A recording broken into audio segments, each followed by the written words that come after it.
Data center name NBIS, ticker NBIS. Stocks had a terrific run, especially right here where they announced a big Microsoft deal. Let's take a look at the long term and see whether money into the company is going to be greater than money out to the shareholders. NBIS currently has a beautiful balance sheet with more cash than debt, but guess what? That is going to change very soon. They just said they are going to issue $3 billion in convertible debt and equity, which is going to change this balance sheet, and we think it's going to go even further than that. Let's take a look at why. So far, NBIS has built exactly one data center in Finland. Microsoft loved it so much, they put it in an order for a whole bunch more. In fact, $17 billion over 5 years, that's $3.5 billion a year. Let's take a look at what's expected in the revenue line. This year, $580 million is expected to jump in 2026 to over $3 billion.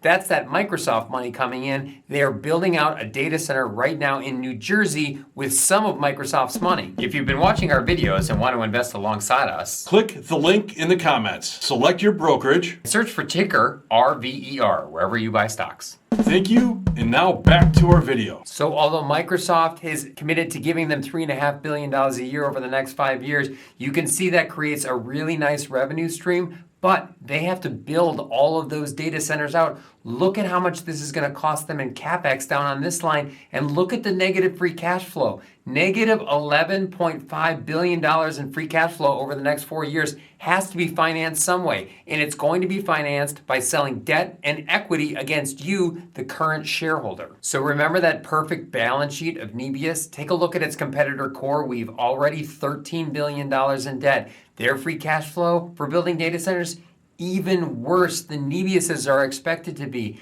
This business is not new. It exists in REIT data centers. Think of ticker DLR. It is just bigger, bolder, and faster chips within the same business model. And what happened to that business model? They all ended up becoming REITs. You build these things out, you pay your shareholders a dividends, you borrow money, you issue equity over and over and over again, and you get a small spread. That is likely what is going to happen to both CoreWeave and NBIS over the long run, because we've seen this model before. So a lot of great revenue growth in this story at NBIS, but we are worried that stock and debt issuance to fund the negative free cash flow is going to be so great that the current shareholders are not going to get a great return relative because of all this issuance. Thanks a ton for watching. We really appreciate it. All those likes, subscribes, we really appreciate those. If there's anything you want to see, let us know in the comments.